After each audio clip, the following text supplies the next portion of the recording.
मैं हूं दीन इम्तियाज़ और आप देख रहे हैं तख्ती ऑनलाइन। क्या आप इस मशहूर लेबॉर्ट्री को पहचानते हैं? इस लेबॉर्ट्री में दुनिया का पहला बल्ब इजाद किया गया। जी हाँ, मुझे अंदाज़ा है कि अब आपको मालूम हो गया होगा कि ये लैब एडिसन, जो कि एक बहुत मशहूर साइंसदान थे, उनकी लैब है। और एडिसन ने इस लैब में हज़ारों एक्सपेरिमेंट्स किए, तब जाकर उन्होंने बल्ब को इजाद किया। ये बात 1870 में वाक़या हुई और एडिसन के बल्ब इजाद करने के बाद बहुत से लोगों ने, बहुत सी कंपनियों ने एडिसन के साथ रब्ता किया और उन्होंने इस टेक्नोलॉजी को आगे बढ़ाने में बहुत ज़्यादा दिलचस्पी ली। लेकिन एडिसन के लिए एक बहुत बड़ा मसला था। बल्ब की रोशनी हासिल करने के लिए ज़रूरी था कि हमारे घरों में बिजली की तरसील यानी ट्रांसमिशन हो सके। लेकिन हमारे घरों में बिजली आएगी कैसे? इसके लिए तो एक पूरा नेटवर्क चाहिए, इसके लिए जनरेशन यूनिट चाहिए, ट्रांसमिशन का नेटवर्क चाहिए और फिर उससे आगे जुड़ा हुआ एक डिस्ट्रीब्यूशन नेटवर्क चाहिए। एडिसन ने अपनी कमर बांध ली और उन्होंने सबसे पहला electric lightning and power transmission distribution system दिया। मैं आपको उन्हीं की बनाई हुई एक तस्वीर दिखा रहा हूं और उन्होंने बिजली की जनरेशन के लिए एक जंबो डायनेमो जनरेटर बनाया, जिससे बिजली प्रोड्यूस होती थी और उस बिजली को प्रोड्यूस करने के बाद घरों तक पहुंचाने के लिए अंडरग्राउंड केबल्स की मदद ली जाती थी। तो उन्होंने न्यूयॉर्क के शहर में बहुत ज़्यादा केबल्स डाली, उनका एक पूरा नेटवर्क बिछाया जो कि अंडरग्राउंड था। और इस तरीके से एडिसन ने हमारे घरों में बिजली को पहुंचाया और हमारे घरों को रोशन किया। मगर बहुत जल्द एडिसन के लिए एक मसला खड़ा हो गया। एडिसन का सिस्टम डीसी डायरेक्ट करंट इस्तेमाल कर रहा था और हम ये जानते हैं कि करंट चार्जेस का फ्लो होता है। डायरेक्ट करंट का इस्तेमाल करने के लिए एडिसन ने डीसी मोटर्स भी बनाई। इन मोटर्स में कम्यूटेटर्स लगते हैं, बुशेस लगते हैं और कम्प्लेक्स डिज़ाइन की हामिल होती हैं। क्योंकि आज हम घर में जो भी मूविंग डिवाइस देखते हैं उसमें ज़रूर मोटर मौजूद होती है, इसलिए बल्ब के साथ साथ डीसी मोटर का बनाना बहुत ज़रूरी था। डीसी पावर को बहुत ज़्यादा पजीराई मिली और 2 सालों में एडिसन ने 18 पावर प्लांट्स लगा लिए। वो बहुत जल्दी पावर प्लांट्स लगाते जा रहे थे और इसकी वजह शोहरत तो थी, लेकिन उसके साथ एक और मसला भी था। उन्हें हर 1 मील के बाद एक पावर प्लांट लगाना पड़ता था, क्योंकि पावर प्लांट की रेंज बहुत कम होती थी और करंट और वोल्टेजेस बहुत ज़्यादा दूर ट्रैवल नहीं कर पाते थे। एडिसन इसके लिए काफ़ी ज़्यादा परेशान भी थे। जब भी वो लो वोल्टेजेस पे 110 वोल्ट और 220 वोल्ट पर हाई करंट केबल्स में से गुजारते थे तो केबल्स में बहुत ज़्यादा ट्रांसमिशन लॉसेस होते थे, बहुत ज़्यादा एनर्जी ज़ाया होती थी, जिसकी वजह से पावर बहुत दूर तक ट्रैवल नहीं कर सकती थी। तो मैं आपको यहाँ पर एक केबल दिखा रहा हूँ जिसके ज़रिए हम डीसी वोल्टेज और करंट को एक जगह से दूसरी जगह ट्रांसमिट करते हैं। डीसी करंट को एक जगह से दूसरी जगह ट्रांसमिट करने के लिए बहुत मोटी केबल्स का इस्तेमाल होता था, क्योंकि बहुत ज़्यादा करंट गुजरता था, इसीलिए करंट लॉसेस भी बहुत ज़्यादा होते थे। इस चीज़ ने एडिसन को काफ़ी परेशान करके रखा। लेकिन फिर उनकी ज़िंदगी में उनका हीरो निकोलस टेस्ला आया, जिसने शुरू में उनको बहुत ज़्यादा इम्प्रेस किया। वो उनका शागिर्द था और एडिसन के डीसी सिस्टम को बहुत जल्दी उन्होंने बहुत बेहतर बनाया। एडिसन निकोलस टेस्ला से बहुत ज़्यादा मुतासिर था और वो चाहता था कि निकोलस टेस्ला उनके साथ मिलकर काम करे। लेकिन निकोलस टेस्ला ने बहुत जल्दी डीसी पावर सिस्टम की शॉर्टकमिंग्स को देख लिया।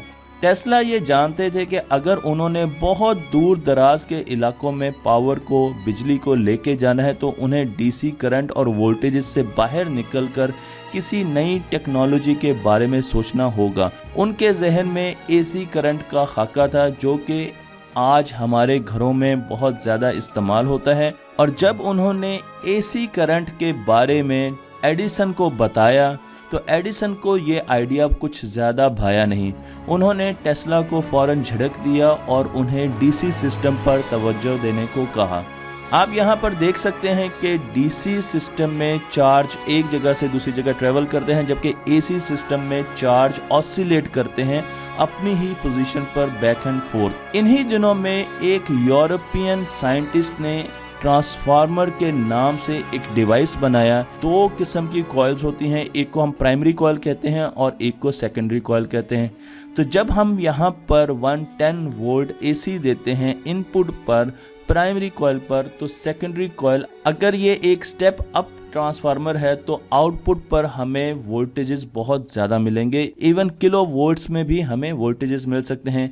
इसी तरीके से दूसरी तरफ आप स्टेप डाउन ट्रांसफार्मर देख रहे हैं, जिसमें हमारे पास इनपुट सिग्नल पर इनपुट वोल्टेजेस पर बहुत ज़्यादा कॉइल के टर्न्स नज़र आ रहे हैं और हमारे पास आउटपुट कॉइल के टर्न्स बहुत कम है। इसका मतलब यह है कि यहाँ पर बहुत ज़्यादा वोल्टेजेस आएंगे, 100 किलो वोल्ट आएंगे और फिर ये उनको स्टेप डाउन करके 110 वोल्ट्स बना देगा। तो बिल्कुल इसी तरीके से जैसे हम एक पंप के साथ पानी का प्रेशर बढ़ाते हैं, इसी तरीके से स्टेप अप ट्रांसफार्मर से हम वोल्टेजेस और करंट को स्टेप अप कर सकते हैं, जबकि स्टेप डाउन ट्रांसफार्मर से हम वोल्टेजेस और करंट को स्टेप डाउन कर सकते हैं। तो अब अगर आप एसी और डीसी सिस्टम का कंपैरिजन देखें तो आपको समझ आएगी कि टेस्ला क्या चाह रहे थे। हमारे पास यहाँ पर एक डीसी सिस्टम है जिसमें हम स्टेप अप ट्रांसफार्मर इस्तेमाल नहीं कर सकते, क्योंकि ट्रांसफार्मर सिर्फ एसी पावर को ही स्टेप अप और स्टेप डाउन कर सकता है। तो हमने जब 100 एम्पेयर 480 वोल्ट्स पर यहाँ से भेजे तो हमारे पास केबल्स के थ्रू जब 100 एम्पेयर्स गए तो बहुत ज़्यादा ट्रांसमिशन लॉसेस हुए, और ट्रांसमिशन लॉसेस करंट की मकदार पर बेस करते हैं। तो अगर करंट ज़्यादा होगा तो आपकी केबल में ट्रांसमिशन लॉसेस बहुत ज़्यादा होंगे और टेम्परेचर बहुत ज़्यादा बढ़ जाएगा केबल का, और केबल भी बहुत ज़्यादा मोटी चाहिए। उसके बाद हमारे पास यही करंट घर तक पहुंचेगा। लेकिन अगर आप डीसी सिस्टम की बजाय एसी सिस्टम को देखें तो आपको यहाँ पर एहसास होगा कि हमने 480 वोल्ट्स और 100 एम्पेयर करंट को एक जगह से दूसरी जगह ट्रांसमिट करना है। तो हमने स्टेप अप ट्रांसफार्मर के ज़रिए स्टेप अप किया, और स्टेप अप करने का मतलब यह है कि हमने वोल्टेजेस को बढ़ा दिया। अब आप देखें 4800 वोल्ट्स कर दिए, और क्योंकि पावर हमेशा सेम रहेगी तो हमारा करंट 10 एम्पेयर्स रह गया। और अगर आप पावर कैलकुलेट करें तो P = VI होता है।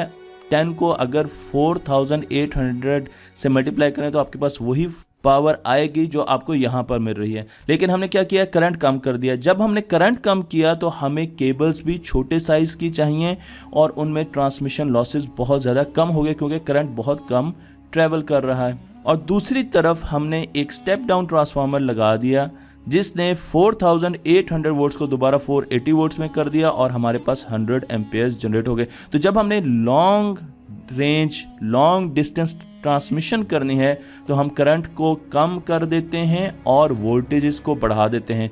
सबसे बड़ा फ़र्क एसी ट्रांसमिशन में हमें यहाँ पर नज़र, जिसकी वजह से एसी ट्रांसमिशन बहुत ज़्यादा मशहूर हुई, और इसके लिए हमने ट्रांसमिशन टेक्नोलॉजीज़ बनाए, हमने पोल्स बनाए, और मैं आपको यहाँ पर मुख्तलिफ पोल्स दिखा रहा हूँ और आप देख सकते हैं कि ये कितनी ज़्यादा हाई पावर को एक जगह से दूसरी जगह ट्रांसमिट कर सकते हैं। टेस्ला को अब ज़रूरत थी कि वो अपने इन्वेस्टर्स को ये चीज़ बता सके, तो उन्होंने एक मॉडल बनाया जिसे एग ऑफ कोलंबस मॉडल कहते हैं, जो कि मोटर की तरह रोटेट करता है।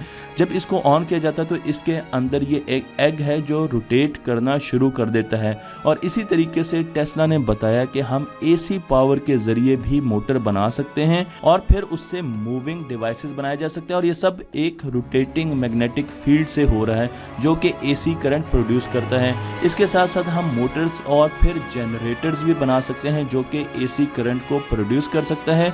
यूं टेस्ला ने एसी मोटर्स को भी डिज़ाइन किया।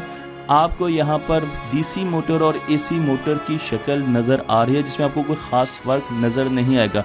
और इसी तरीके से उन्होंने एसी पावर का ट्रांसमिशन नेटवर्क भी डिज़ाइन किया।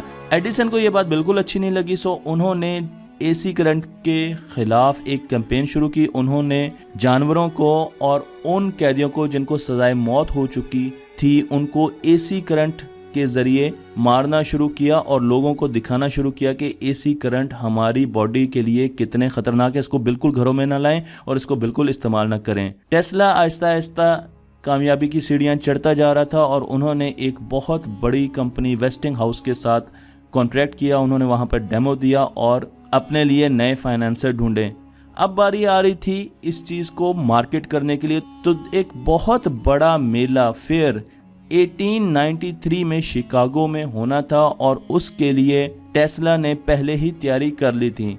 एडिसन ने एक कंपनी शुरू की जिसे GE जनरल इलेक्ट्रिक कहते हैं और आज भी ये दुनिया की मशहूर तरीन कंपनियों से एक कंपनी है और उन्होंने $1 मिलियन की बिड की, जबकि टेस्ला की कंपनी वेस्टिंगहाउस ने $0.5 मिलियन की बिड की। इसका मतलब ये है कि आधी कीमत में वो इस फेयर को रोशनी से हमकिनार कर सकते थे, लेकिन एडिसन ने टेस्ला की कंपनी को अपने बल्ब इस्तेमाल करने से रोक दिया।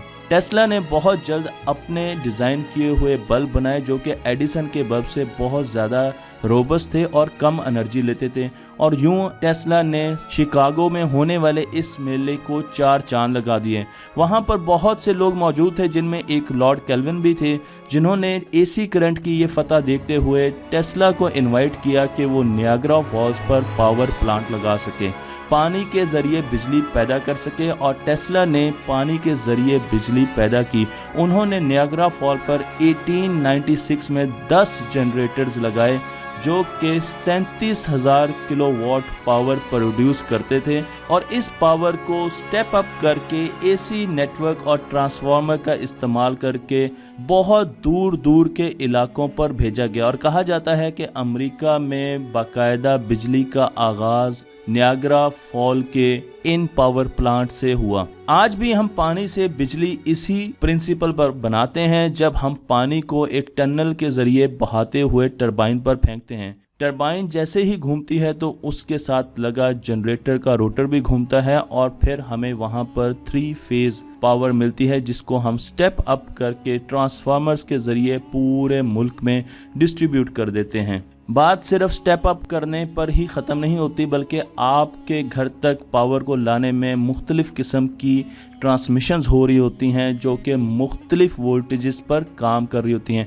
यहाँ पर आप देख लें तो आपको यहाँ पर नज़र आएगा कि यहाँ पर हाई वोल्टेज पर हम ट्रांसमिशन कर रहे हैं, जबकि हम यहाँ पर 69,000 वोल्ट्स पर यानी कम वोल्ट्स पर ट्रांसमिशन कर रहे हैं, और फिर यहाँ पर 7,200 वोल्ट्स पर ट्रांसमिशन कर रहे हैं। और जब आपके घर में वोल्टेज आएगी तो वो सिर्फ 220 वोल्ट्स होंगे। इससे आप अंदाज़ा लगा सकते हैं कि आपके घर में पावर को लाने के लिए हमें एक बहुत बड़े ट्रांसमिशन नेटवर्क की ज़रूरत होती है जो पावर प्लांट से बिजली हमारे घरों तक लाता है। लेकिन अब सवाल की बारी है, और सवाल ये है कि हमारे घर में ज़्यादातर चीज़ें DC पावर सप्लाई पर ही क्यों काम करती हैं? क्यों हमें उनको दोबारा कन्वर्ट करना पड़ता है DC में, ताकि हम अपना मोबाइल चला सकें, हम अपना TV चला सकें, हम अपनी बाकी इलेक्ट्रिक डिवाइसेस चला सकें, वो AC पर डायरेक्टली क्यों नहीं चल सकती? तो मेरे इस सवाल का जवाब ज़रूर कमेंट्स में लिखिएगा, और अगर आपको ये वीडियो पसंद आई है तो मेरे चैनल को लाइक कीजिए, शेयर कीजिए और दूसरों तक पहुँचाइए।